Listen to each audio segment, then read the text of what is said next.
ఏకాదశి. అందరికీ కూడా తొలి ఏకాదశి యొక్క శుభాకాంక్షలు నాన్న. మొన్న మనం ఏం చెప్పుకున్నాము, త్యాగనిరతి లెసన్ అయిపోయింది. ఆల్రెడీ నేను నోట్స్ ఇచ్చాను నాన్న. స్వీయ రచనలో ఏంటి, ఫస్ట్ బిట్లో 1, 2 question answer, second, third question answers రాయమన్నా. ఏంటిది, అందరూ ధర్మాన్ని ఆచరించాలి అనే విషయాన్ని సమర్థిస్తూ రాయండి అనేది ఒక క్వశ్చన్. రెండవది, ఇతరుల కొరకు మనం ఎలాంటి త్యాగాలు చేయవచ్చో రాయండి అనేది ఒక క్వశ్చన్.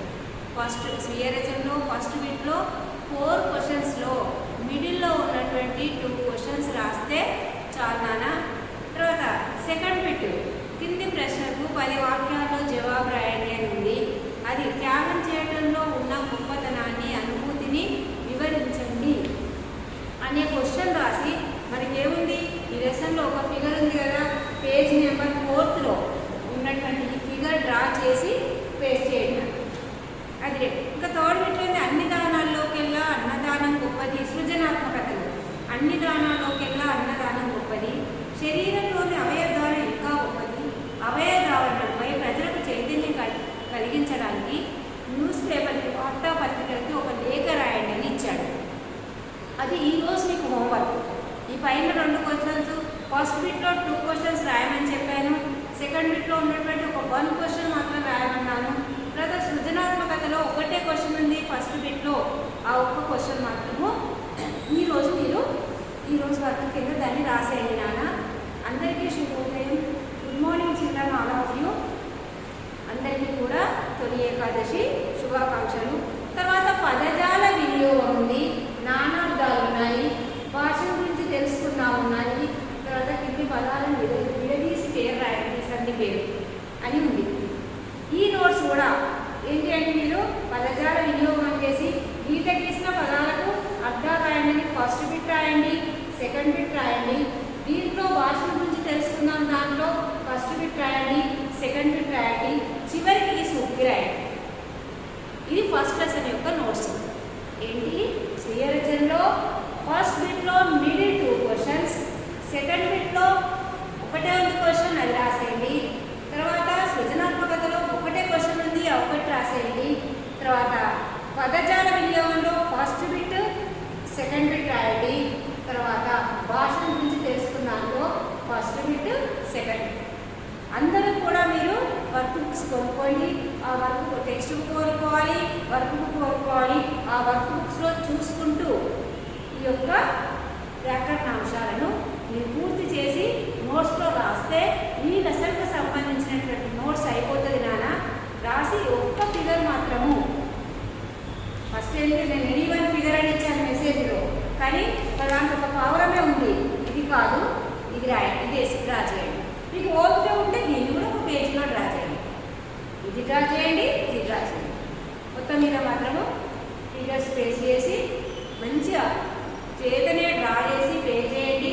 ఈ నోట్స్ పూర్తి చేసుకొని, ఫస్ట్ లెసన్ నోట్స్ పూర్తి చేసుకొని పెట్టండి. పోయమ్స్ ఇచ్చాను కదా, ఎన్ని 3 పద్యాలు ఉన్నాయి నేర్చుకోవాల్సినవి. ఆ 3 పద్యాలు కూడా మీరు నేర్చుకోవాలి నాన్న. అవి నేర్చుకొని మంచిగా భావాలు నేర్చుకోవాలి. పద్యాలు నేర్చుకుంటే ఫస్ట్ లెసన్ పూర్తి అయిపోయినట్టు. తర్వాత ఇప్పుడు నెక్స్ట్ మనం గోస్ టు ఏంటి, సెకండ్ లెసన్. సెకండ్ లెసన్ ఏంటిది, సముద్ర ప్రయాణం. సముద్రంలో ప్రయాణం చేస్తే ఎలా ఉంటుంది, సముద్ర ప్రయాణం చేసినప్పుడు మనము సముద్రం మీద ప్రయాణం చేసినప్పుడు ఎలాంటి జాగ్రత్తలు తీసుకోవాలి, వెళ్ళేటప్పుడు మన సముద్రం మీద జర్నీ చేసి ఒక ప్లేస్ నుంచి ఇంకో ప్లేస్కి మనం ప్రయాణం చేసి వెళ్ళేటప్పుడు ఓడలలో, స్టీమర్స్లలో ప్రయాణం చేసి వెళ్ళేటప్పుడు మనతో ఏమేమి తీసుకెళ్ళాలి, ఎంత జాగ్రత్తగా ఉండాలి అనేటువంటి కొన్ని టాపిక్స్ మీద, ఇక్కడ కొన్ని అంశాల మీద మనకు ముద్దు రామకృష్ణయ్య అనే ఒక రచయిత సముద్ర ప్రయాణం గురించి తెలియజేస్తున్నాడు నాన్న. ఆ లెసన్ ఇప్పుడు మనం చూద్దాం. జస్ట్ ఈరోజు చిన్న కవి పరిచయం మాత్రమే చెప్పుకుందాం. చదవండి, ఆలోచించండి, చెప్పండి. సముద్ర ప్రయాణం ఏంటిది, మనకు టెక్స్ట్ బుక్లో సెకండ్ లెసన్. రచయిత ఎవరైనా ముద్దు రామకృష్ణయ్య. ఇతను ఎప్పుడు పుట్టాడు నాన్న, 18/10/1907. చనిపోయినప్పుడు 21/10/1925. అంటే అక్టోబర్ 18, 1907లో పుట్టాడట. అక్టోబర్ 21, 1985లో చనిపోయాడు. జస్ట్ అక్టోబర్ 18లో పుట్టాడు, అక్టోబర్ 21లో చనిపోయాడు. బాగా గుర్తుపెట్టుకోవాలి మీరు. అక్టోబర్ 18 పుట్టాడు, అక్టోబర్ 21 చనిపోయాడు. 1907లో పుట్టాడు, 1985లో చనిపోయాడు. ఇది కవి పరిచయానికి సంబంధించినటువంటిది. దీంట్లో చదవండి, ఆలోచించండి, చెప్పండి అనే ఒక టాపిక్ ఉంది కదా. దాన్ని పడవలో ఇంకా ఇద్దరు భారతీయ విద్యార్థులు ఉండేవి. పడవ ప్రయాణం చేస్తున్నారట. ఇద్దరు భారతీయ ఇండియన్స్ ఉన్నారు అక్కడ, స్టూడెంట్స్. వారు నాతో మాట్లాడుతూ ఉండేవి, తనతో మాట్లాడుతూ ఉన్నారట. సర్కార్ వారిని స్కాలర్షిప్ ఇచ్చి పంపినది, సర్కార్ వారు గవర్నమెంట్ వాళ్ళు స్కాలర్షిప్ ఇచ్చి పంపినది.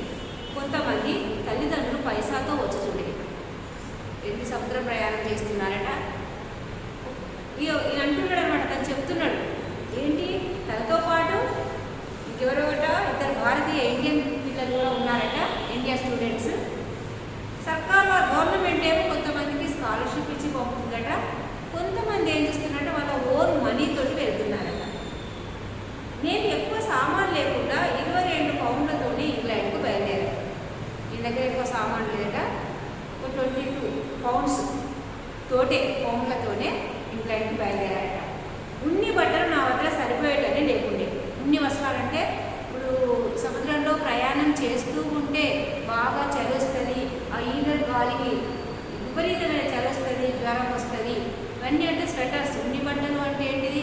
ఉన్నితో తయారు చేసేటువంటి బట్టలు ఏంటి? స్వెటర్స్.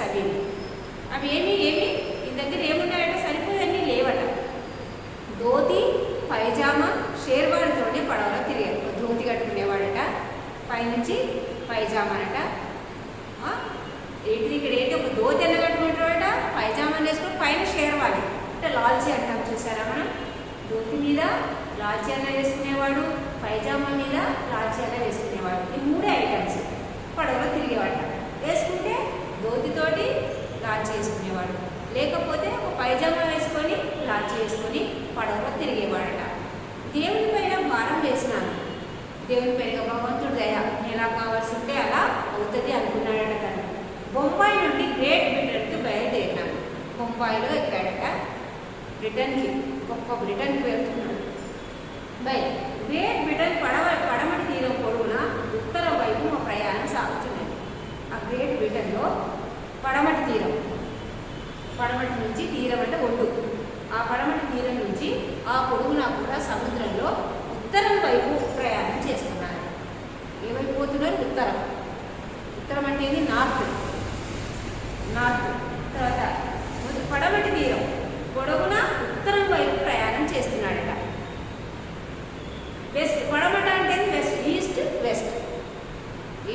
వెస్ట్ పొడవున ఉత్తరం వైపు మా ప్రయాణం సాగుతున్నది. గ్రేట్ బ్రిటన్ భూమి కనబడుతున్నది. నడువైపు ఉత్తరం వైపు సముద్రంలో జర్నీ చేస్తున్నారట. గొప్ప బ్రిటన్ వాళ్ళకి కనిపిస్తుందట. దేవుడు నన్ను గ్రేట్ బ్రిటన్ చేర్చినందుకు సంతోషించి కృతజ్ఞతావందనం చేసింది. నన్నైతే అటో ఇటో మొత్తం మీద ఆ గాడ్ ఎక్కడికి? బ్రిటన్కి నన్ను చేర్చాడు అని హ్యాపీగా ఫీల్ అయ్యాడట. పడవలో వాళ్ళు ఎక్కడికి ప్రయాణమైపోతున్నారు? క్వశ్చన్ ఇక్కడ. పడవలో వాళ్ళు ఎక్కడికి ప్రయాణమైపోతున్నారు నాన్న? బ్రిటన్కి ప్రయాణమైపోతున్నారు. అయితే వాళ్ళు బ్రిటన్కి ఎందుకు వెళ్ళి ఉండవచ్చు? ఎందుకు వెళ్ళి ఉంటారు? చదువుకోవడానికి కదా. కొందరు ఏం చేస్తున్నారో సర్కారు వాళ్ళు స్కాలర్షిప్ ఇచ్చి కొంతమందిని పంపిస్తుందట, కొంతమంది వాళ్ళ ఓన్ డబ్బులతోటి వెళ్తున్నారట. కాబట్టి ఉద్యోగరీత్యా అయినా కావచ్చు, చదువుకోవడానికైనా కావచ్చు. పడవలో ప్రయాణించిన వ్యక్తి దేవుడికి కృతజ్ఞత వందనం చెప్పడానికి గల కారణం ఏంటి? మరి థ్యాంక్ గాడ్ అనుకున్నాడు ఆయన. పడవలో ప్రయాణం చేసేటువంటి అతను ఎందుకు అనుకున్నాడు? దేవుడికి అలా థ్యాంక్స్ ఎందుకు చెప్పుకున్నాడు అతను? క్షేమంగా ఎలాంటి ఆటంకాలు లేకుండా నేను ఉత్తరం వైపు పడమటి దిక్కున సముద్రంలో ప్రయాణం చేస్తూ ఎలాంటి ఇబ్బందులు కలగకుండా నేను హ్యాపీగా, సంతోషంగా, చాలా సేఫ్గా ఎక్కడికి చేరానని హ్యాపీగా ఫీల్ అయ్యాడు? బ్రిటన్కు చేరాను అని మాత్రం సంతోషపడ్డాడు.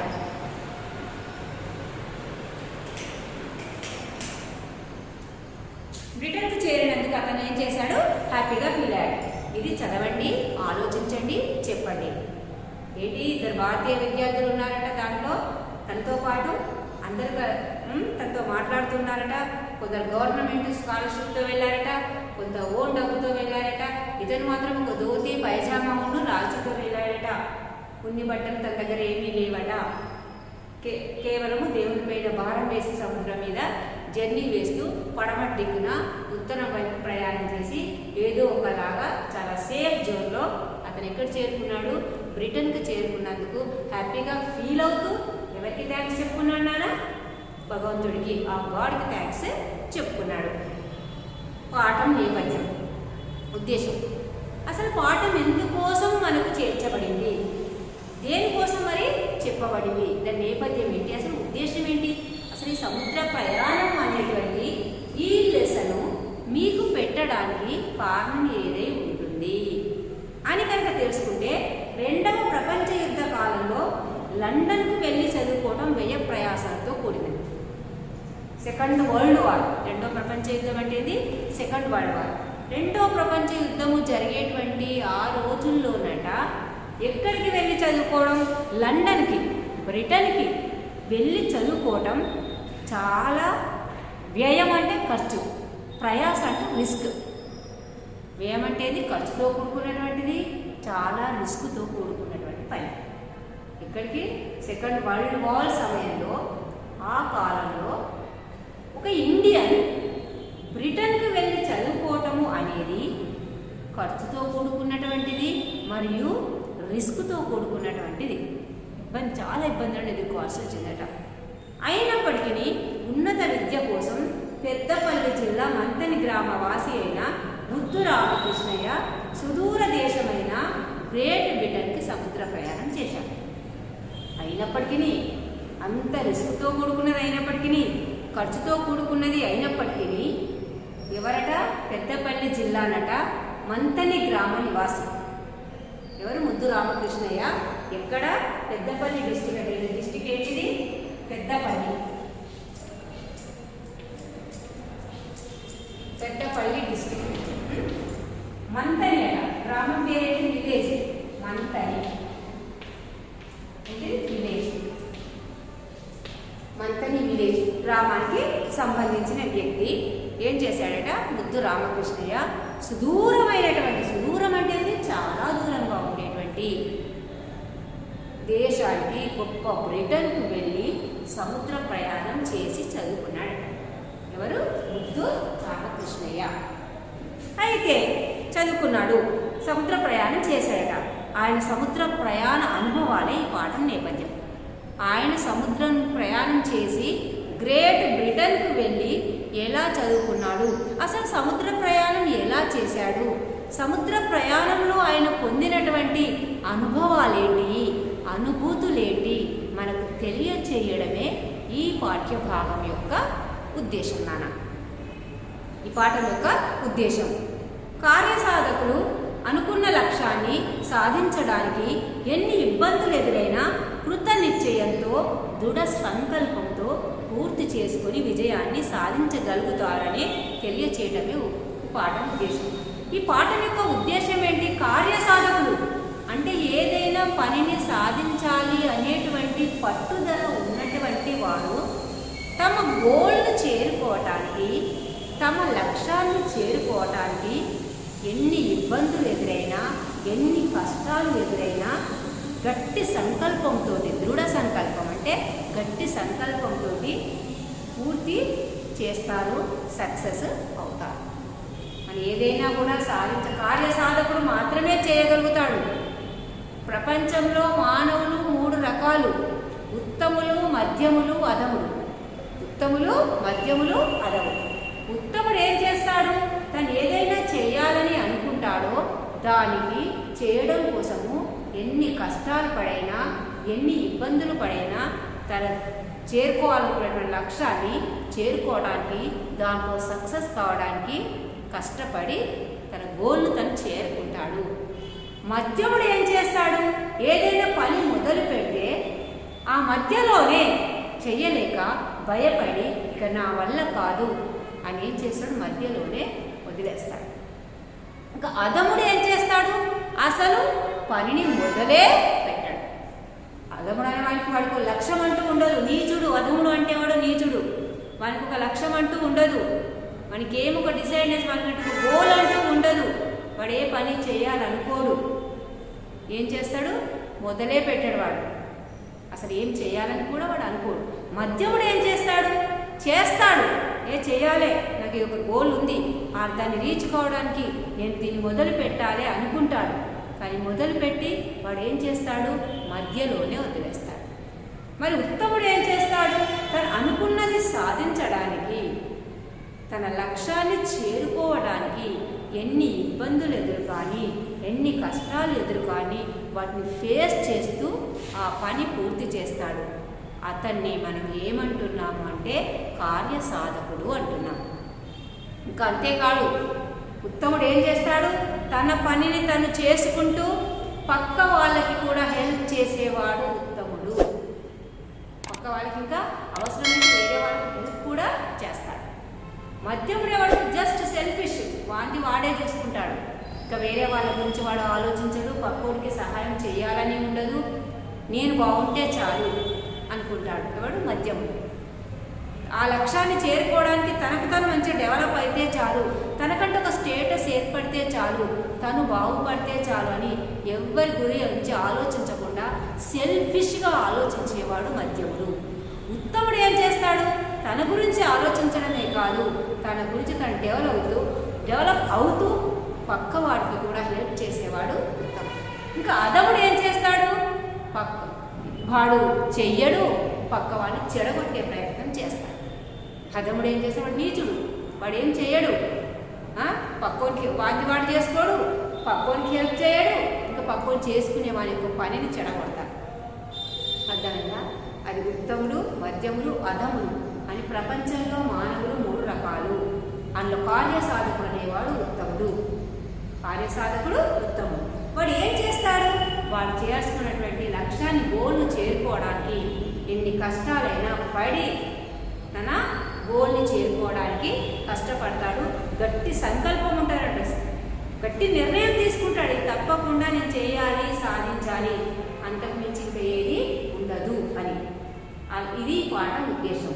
అసలు కార్యసాధకుడు అంటే ఎలా ఉంటాడు, వాడి సంకల్పం ఎలా ఉంటుంది, గోల్ను చేరుకోవడానికి వాడు ఎంత హార్డ్ వర్క్ చేస్తాడు, ఎన్ని ఇబ్బందులైనా ఎలా ఫేస్ చేస్తాడు అనేది తెలియచేయడం ఈ పాఠం యొక్క ఉద్దేశం. ముఖ్యంగా 2వ ప్రపంచ యుద్ధ కాలంలో, సెకండ్ వరల్డ్ వార్ కాలంలో ఎక్కడికి బ్రిటన్కు వెళ్ళడం అనేది చాలా వ్యయ ప్రయాసలతో కూడుకున్నటువంటి, ఖర్చుతో కూడుకున్నటువంటిది, తర్వాత కష్టాలతో కూడుకున్నటువంటిది. అయినప్పటికీ కూడా ఉన్నత విద్య కోసము, గొప్ప చదువులు చదువుకోవడం కోసము ఎక్కడికి పెద్దపల్లి జిల్లా డిస్ట్రిక్ట్ నివాసి అయినటువంటి ముద్దు రామకృష్ణయ్య, మంతని గ్రామము, పెద్దపల్లి జిల్లా నివాసి. ఇతను ఏం చేశాడట? ఎక్కడో సుదూర ప్రాంతంలో ఉన్నటువంటి గ్రేట్ బ్రిటన్కి సముద్రం మీద ప్రయాణం చేస్తూ వెళ్ళాడు. అలా సముద్రం మీద ప్రయాణం చేస్తూ వెళ్తే ఆ సముద్ర ప్రయాణంలో అతనికి ఎలాంటి అనుభవాలు ఎదురయ్యాయి అనేది ప్రస్తుత పాఠ్యభాగంలో మనం తెలుసుకోవాల్సినటువంటి ముఖ్యమైన విషయం నాన్న. పాఠ్యభాగం వివరాలు బుక్ తీసి చూడండి నాన్న. యాత్రా చరిత్ర ప్రక్రియకు చెందినది పాఠం. ఇదేమిటంటే ప్రక్రియ యాత్రా చరిత్ర. యాత్రా చరిత్ర అంటే యాత్రలకు వెళ్ళినప్పుడు ఏమేమి అనుభవాలు ఉంటాయి, అనుభూతులు ఉంటాయి అనేది వాటి గురించి రాయబడేటువంటి దాన్ని ఏమంటారంటే యాత్రా చరిత్ర అంటారు. యాత్ర వల్ల తమకు కలిగిన అనుభవాలను వివరిస్తూ రాసేదే యాత్రా చరిత్ర. యాత్ర ఎక్కడికైనా విదేశాలకు వెళ్ళినప్పుడు, వేరే ప్రదేశాలకు వెళ్ళినప్పుడు, మనం విహారం కోసం కూడా, ఎంజాయ్ కోసం కూడా మనం ఎక్స్కర్షన్స్ అంటాం కదా, దట్ ఈస్ కాల్స్ విహారయాత్ర. ఇంకా యాత్ర అంటే పుణ్యక్షేత్రాలు తిరగడం కూడా యాత్రనే అవుతుంది. ఏదైనా యాత్ర కావచ్చు. ఆ యాత్రలకు వెళ్ళడం వల్ల విహారయాత్రలు కావచ్చు, విజ్ఞాన యాత్రలు కావచ్చు, తీర్థయాత్రలు కావచ్చు, పుణ్యక్షేత్ర దర్శనాలు చేసే యాత్రలు కావచ్చు, ఏదైనా యాత్రలు కావచ్చు. ఆ యాత్రల వల్ల మనకు కలిగేటువంటి ఎక్స్పీరియన్సెస్ అంటే అనుభవాలను వివరిస్తూ తెలియచేస్తూ రాయబడేదే యాత్రా చరిత్ర. దేశ విదేశాల్లో నెలకొన్న నాటి రాజకీయ, ఆర్థిక, సామాజిక స్థితిగతులను కూడా ఇవి వివరిస్తాయి. మరి యాత్రా చరిత్ర మనకి ఏం తెలియజేస్తాయి? దేశ విదేశాల్లో, మన దేశమే కావచ్చు వేరే దేశాలు కావచ్చు, అక్కడ ఉన్నటువంటి అసలు రాజకీయ పరిస్థితులు ఏంటి, ఆర్థిక పరిస్థితులు ఏంటి, సామాజిక స్థితిగతులు అంటే సమాజంలో ఉన్నటువంటి పరిస్థితులు ఎలా ఉన్నాయి, ఇవి కూడా మనకు వివరిస్తాయి. యాత్రలు చేయడం వల్ల పుణ్యక్షేత్రాలు, తీర్థయాత్రలు కావచ్చు, విహారయాత్రలు కావచ్చు, విజ్ఞాన యాత్రలు కావచ్చు, ఏ యాత్రల గురించైనా అనుభవాల గురించైనా తెలియచేసేటువంటి ప్రక్రియను యాత్రా చరిత్ర అనే ప్రక్రియ అంటారు. అది దేశ మనం ఎక్కడెక్కడో తిరుగుతుంటుంటాం కదా, దేశాలలో మన దేశంలో ఉన్నటువంటి వాటిని తిరగవచ్చు, విదేశాల్లో ఉన్న వాటిని వెళ్ళి తిరిగి చూడవచ్చు. ఎక్కడైనా కానీ అక్కడి రాజకీయ పరిస్థితులు ఎలా ఉన్నాయి, పాలిటిక్స్ ఎలా ఉంది, ఆర్థిక పరిస్థితులు, ఎకనామికల్ స్థితిగతులు ఎలా ఉన్నాయి, సమాజంలో ఉన్నటువంటి పరిస్థితులు ఎవరు ఎలా బతుకుతున్నారు, ఎలా ఉన్నాయి అనేది దీంట్లో వివరించబడతాయట. దేంట్లో? యాత్రా చరిత్రలో. ఈ పాఠం ముద్దు రామకృష్ణయ్య రాసిన నా ప్రథమ విదేశీ యాత్ర. ఇతను రాసినటువంటిది ఏం రాసినట్టు? నా ప్రథమ విదేశీ యాత్ర. నా ప్రథమ విదేశీ యాత్ర ఆయన రాసినటువంటి పుస్తకంలో ఉంది. ఆయన వెళ్ళాడు, ఫస్ట్గా వెళ్ళాడట బ్రిటన్కి. ఎప్పుడు? రెండవ ప్రపంచ యుద్ధ కాలంలో మొట్టమొదటి విదేశీ యాత్ర, నా ప్రథమ విదేశీ యాత్ర, అతని మొదటి విదేశీ యాత్ర అట అని ఆ యొక్క పుస్తకం రాసుకున్నాడట. అతను వెళ్ళాడు, ఆ వెళ్ళినటువంటి అనుభవాలన్నింటినీ కూడా నా ప్రథమ విదేశీ యాత్ర అనే ఒక టైటిల్తో ఒక బుక్లో రాసుకున్నాడట. ఆ బుక్లోనే ప్రస్తుత పాఠ్యభాగమైనటువంటి సముద్ర ప్రయాణం పాఠ్యభాగ రచయిత ఎవరు నాన్న? ముద్దు రామకృష్ణయ్య. ఇది 1907లో పుట్టాడు, 10/21/1985లో చనిపోయాడు. ఏ డిస్టిక్కి చెందినటువంటి వాడు? పెద్దపల్లి డిస్టిక్. గ్రామం ఏంటిది? మంతని గ్రామం. ఇతడు విదేశాలకు చదువుకునేటందుకు సముద్రం మీద ప్రయాణం చేసి గ్రేట్ బ్రిటన్కు వెళ్ళాడట. ఆ వెళ్ళినటువంటి ఆ యాత్రా విశేషాలను తన ప్రథమ విదేశీ యాత్ర అనేటువంటి టైటిల్తో ఒక పుస్తకం రాసుకున్నాడు. అతని సముద్ర ప్రయాణం యొక్క అనుభవాలని ఆ పుస్తకంలో రాశాడట. అవి మనం ఏంటో ప్రజెంట్ తెలుసుకుందాం. పాఠ్య రచయిత పరిచయం చూడండి. ఏంటిది? ముద్దు రామకృష్ణయ్య పెద్దపల్లి జిల్లాలోని మంతని గ్రామంలో జన్మించాడు. వీరి తండ్రి ముద్దు రాజన్న, తల్లి ముద్దు అమ్మాయట.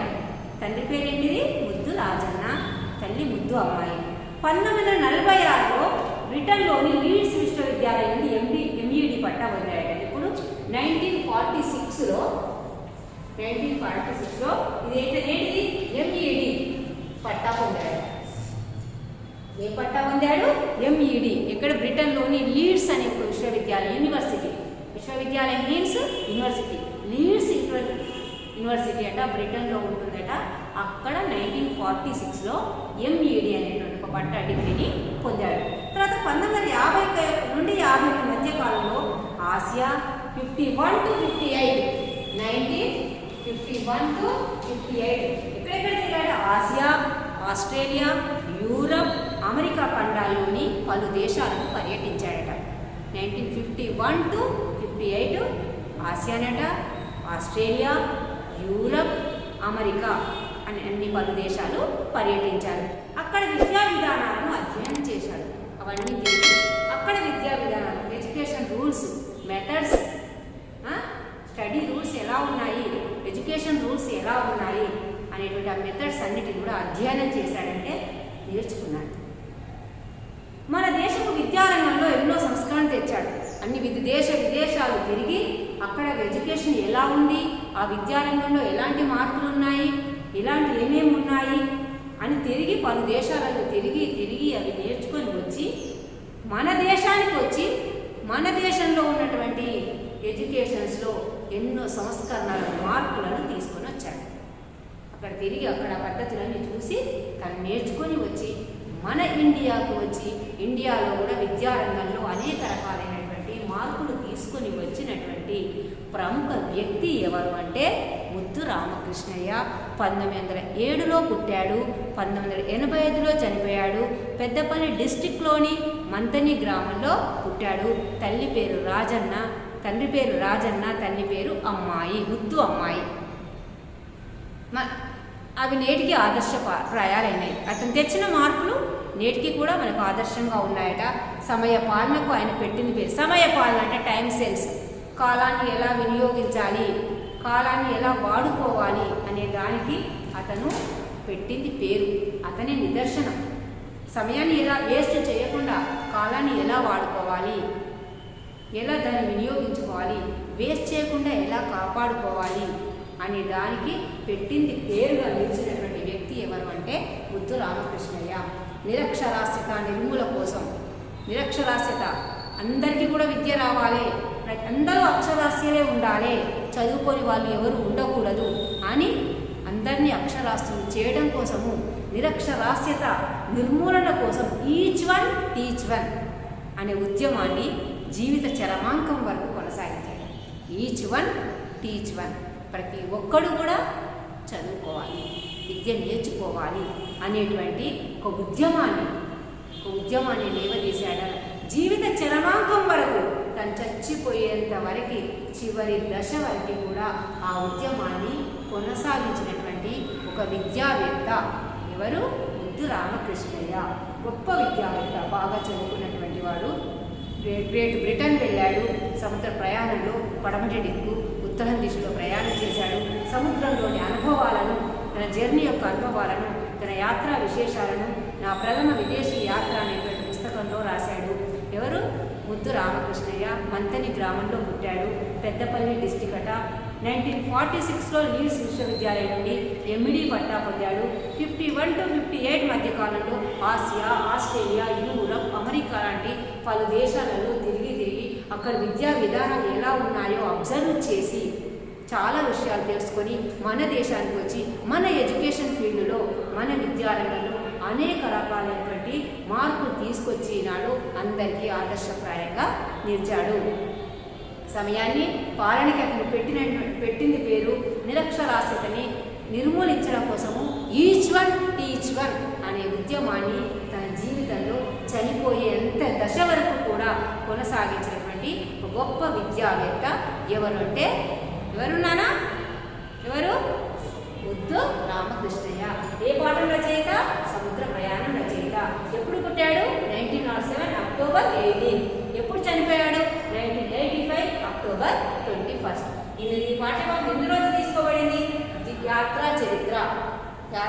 చరిత్ర. నా ప్రథమ విదేశీ యాత్ర. ఇదే ఏ ప్రక్రియ?